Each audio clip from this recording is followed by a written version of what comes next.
Welcome to the Pinnacle podcast. This is our official podcast from Pinnacle Performance, where we share stories, coaching wisdom, mindset shifts, and everything in between. It's not about shouting over each other, although sometimes we do. And it's about honest conversations and practical insights, building a stronger community, and in and outside the gym. So Ross is busy stretching, which is brilliant. I'm joined by Andy and Ross, my co-hosts. Welcome, guys. We like to start our podcast with learnings. And so I have a learning this week. I thought I'd go first. I have probably for the last 5 years had a mole on my arm, which my friend has been... Mole. Mole.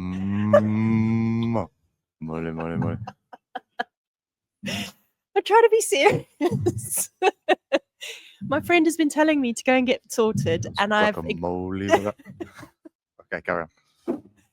And I haven't, but circumstantially I've had some more time, and so last week I finally went and had it removed.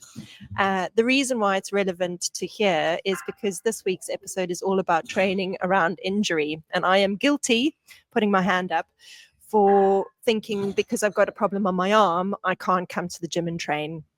So my learning this week is twofold. One is if you've got something that's looking a bit dodgy, do go and get it checked out, because it might be not your whole self, Ross. My mustache. Get it checked out too. And this is what I wanted to talk to you guys about today, is training around injury. But before we do that, Ross, I'd love to hear what your learning of the week is. Halo Top ice cream. I've just discovered it. I might be late to this, but I was sat at home the other night, and I'd had some food. I'm trying to lose a bit of weight at the moment, a bit of excess fluff that I don't want hanging around, which means dull, boring, tasteless food. And I was sort of craving something sweet, so got Emma on the blower, the nutritionist, and was like, "What can I have that's sweet, low calorie, that I can have at 8 o'clock at night?" She said, "Go get yourself some Halo Top ice cream." I was like, "Oh, what is that?" So I walked down to the co-op, got myself a tub, 370 calories and a whole tub of ice cream. So I smashed the whole lot. It tastes pretty good, actually. It's not quite as heavy and dense as normal ice cream. What makes it so different? I think it's got artificial sweetener in it instead of brilliant. sugar, and all the good stuff. And Does it taste of something? It does taste really good, actually. I'm not normally a big chocolate fan, but I had gooey chocks. That's all they had. But I've since been enlightened to honeycomb, and that's nice. Game changer. Nice. That's my learning. So no shameless plug. If Halo wanted to sponsor or support the podcast, we'd love to have you on board. ever the opportunist, eh? Why my learning is always really serious? Yours are very deep and meaningful. I love it. Too deep all the time. Ross is yawning. That's normal. Tell us. We want to know. GCSEs, eh? Oh, yes, it's been GCSE week. Yeah. How did your one get on? Well, actually, there was also college results for my Lily got triple distinction. What? Which is incredible at college. Ross would like to know what that means. Yeah, what is that? I can't even spell distinction. I can't spell distinction. But she done that, which is like incredible. And the reason why I'm mentioning that and diverting from GCSEs is because you can dial in at college a little bit. Isn't it incredible what children do at secondary school? Yeah. Because if you think about it, primary school, it's a bit loose in the beginning, isn't it? Then you learn, you do a few subjects. It's not too bad, is it? But it's not hugely serious.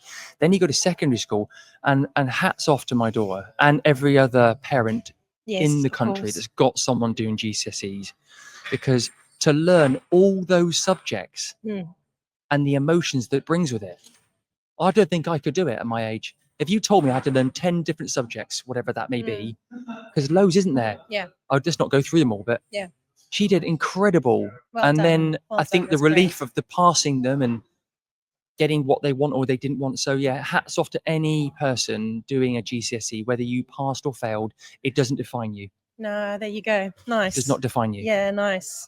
Well done to everyone. Thanks for being deep, Andy. Thanks for being deep, Andy. That wasn't as deep as you've gone before, though. So, That sounds dodgy. There's time. It does sound a bit dodgy. Should we move on? Yeah, let's move on. Training around injury, guys. So, like I said in the intro, I I'm not allowed to weight bear on my left arm for a period. And I messaged Harry immediately and said, "Oh, sorry, can't come to the gym." And he's like, "Well, we can do a leg day." And I'm like, "No, it's fine. I'll just, give it a miss." Is that normal? That's generally what people do. Yeah. Unless they've experienced an injury and they've gone through that process with us, they're those that can't be the excuse.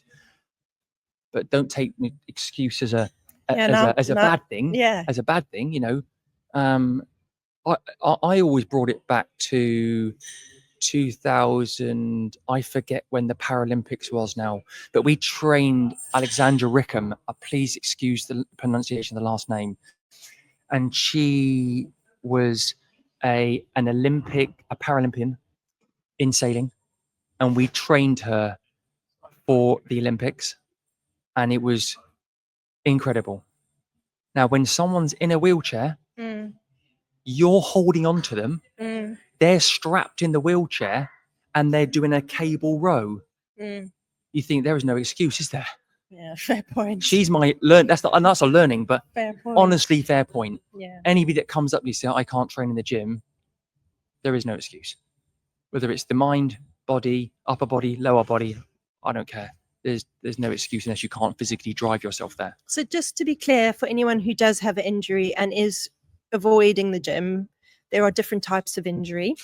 So, for example, my injury involved stitches, which meant that I couldn't lift stuff and was at risk of bursting the stitches. But the point is that is one part of my body. Of course, coming to the gym and training means that you can train other parts of your body.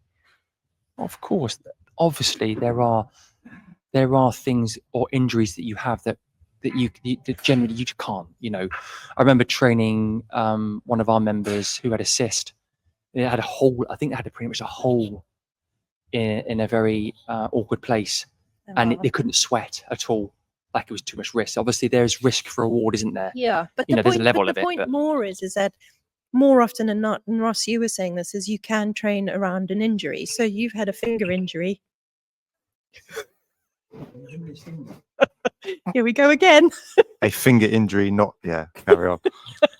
At least he's got all of his fingers. I have half a finger. Oh, sorry. Okay, so here Like half his clavicle. Okay, so we've got a clav and a nickel. What's Yeah. half a finger? A fin or a gur? Oh, definitely a gur. So we've got ickles and gurs. So what do you want? Training around an injury. Yeah, it's the biggest bane of my life as a coach. It really does my head in when people come at me with, "Oh, I can't come and train today because of this reason." I'm like, well, what about all these other reasons why you can train? But again, do you think it's a confidence thing? Do you think it's just a lack of knowledge? No, I think it's just pure excuse. I think it's just pure excuse that just don't feel like training that day. know. I disagree. Really? I totally disagree. I would have loved to have come into the gym. I just didn't think coming in was appropriate. So I disagree because I love coming in. I'm not backing you up here, but he's wrong. I'm just joking. It is a pure excuse in a round. No, it is a pure excuse, but based off lack of knowledge. Yes. Would you Okay. agree? That I'm okay with. Yeah, yes. That's what it is. It's an excuse based off something that you didn't know you could do. Yeah. But and I'm willing, and I'm totally up for learning, which is why I'm asking the question.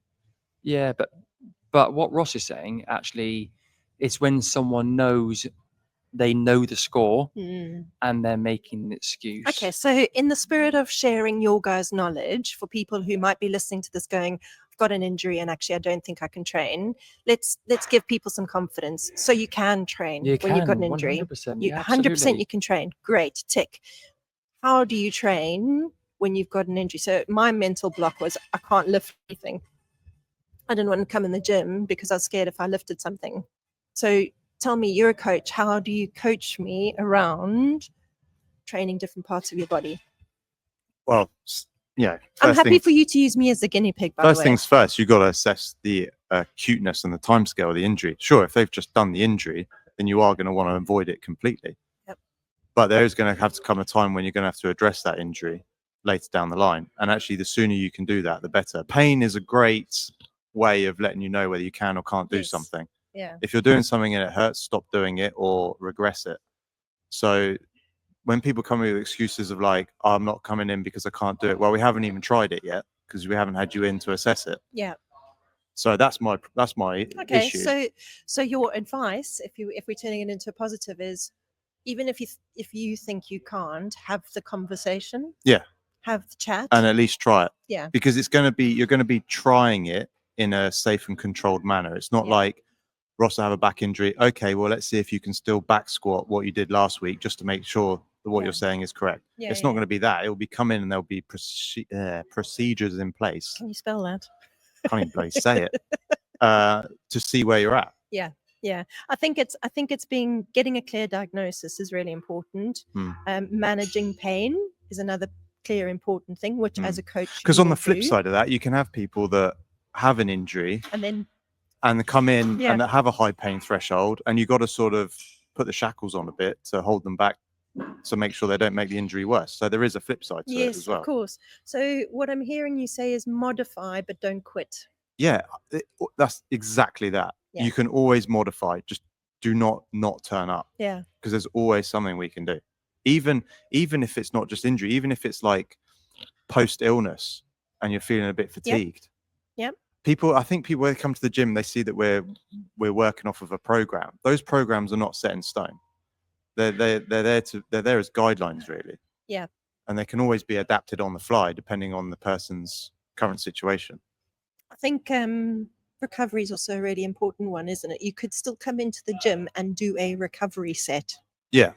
Which I don't necessarily often think about, actually. Yeah. But within my program that I do, I know that there is it's not detraining. Like a deload. Like a deload. Yeah. That's right. After an intensive period. Yeah. Same thing. And if you have an injury, you can do that, can't you? Without it impacting you. Because before you speak, Andy, Harry said 2 or 3 weeks. If you don't train, you start to then, is it 2 weeks that you start losing your muscle? Yeah, just start to revert back to type a little bit. Okay. Not necessarily start losing your muscle and you can gain that muscle memory back quick anyway. Yes. But yeah, 2 weeks. 2 weeks is when your body starts to change. To revert a bit. Yeah. So, if you can't do everything, still coming in and doing some of it is probably a good idea. If it's just a walk or a cycle. Yeah. Or a swim. Yeah. Which we don't have here unless there's a flood. which we have had, as we all know. Andy, what are your thoughts? Well, if you just take trainings and activities, isn't it? Works and activities, isn't it? If there was something that there was a bit of a blocker in your work, you just don't go home, do you? You don't go home and just not turn up anymore. Exactly, that's true. Do you you just. We're talking about training. Could be cycling. Yeah. Running, work. Could be anything. Meeting a family member. There's a blip. It's not quite right. So training's the same thing. Something's got in your way. Yep. And you just have to overcome that and just get on with it. Yep. If you've got a decent coach, and there's lots of decent coaches out there, they'll just adapt for you. So you'll have no problems. But also training is about consistency and regularity.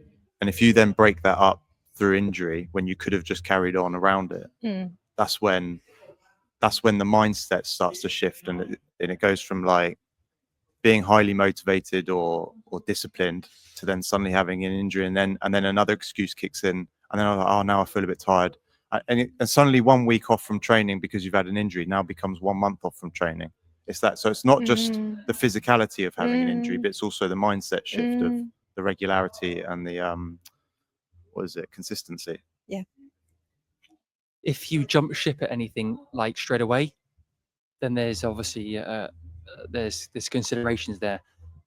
I would say if you have an injury or something like that and you're like, I can't come to the gym, then why? No, why? Let's talk about it deeper. So are you not enjoying what you're doing? Because people go to the gym, they don't really want to be there. They know they just need to do it, don't they? I don't know that personally, but yes, I know. But there's people that do it. Yeah. They just come to the gym and they know they've got to go through the process for it for many reasons. Yeah. But essentially, they are not liking what they're doing, possibly. Yes. But they have to have that honest conversation with the coach and say, what you're giving me is really boring. I don't like it. and you go, well, you have to do this Oh, I'm not because seeing the this results. is the reason. Or, yeah. So there has to be there has to be an honest conversation as to, you know, as to what you're doing. If you're easily swayed towards jumping, Yeah, and I think one of the reasons why Pinnacle has so many return customers and long-term people who stay with you is because of that conversation, is because of that checking in, it's because Yeah. of the conversations that you guys and the relationships that you build up with your It's clients. also the drugs we put in the water. Ah, but you don't know is that okay? Right, Andy was talking about drug dealing earlier. drug dealing. Yeah, we don't talk about drug dealing. There's a whole nother episode there. Whole another episode Okay, for so life, look, life I'm choices. listening to this podcast. I clicked on it because I wanted to hear about training through injury. The short answer is you can absolutely train through injury. You modify, you don't quit, and actually you can carry on training. There is no reason why you can't come in unless you are literally physically unable, and it's more excuses than anything else. Yeah, absolutely. Awesome. I think that's a good place to end this week because I think that's a Absolutely. great nugget. So thank you guys. Thank you for joining. And for you who have listened, I hope that was interesting for you as it was for me. Have a great day. Like, listen, and share, or listen, like, and then share. Maybe listen to it first because otherwise, all of the above. Right. And do come back for more. Thank you. Thanks a lot. Thanks a lot.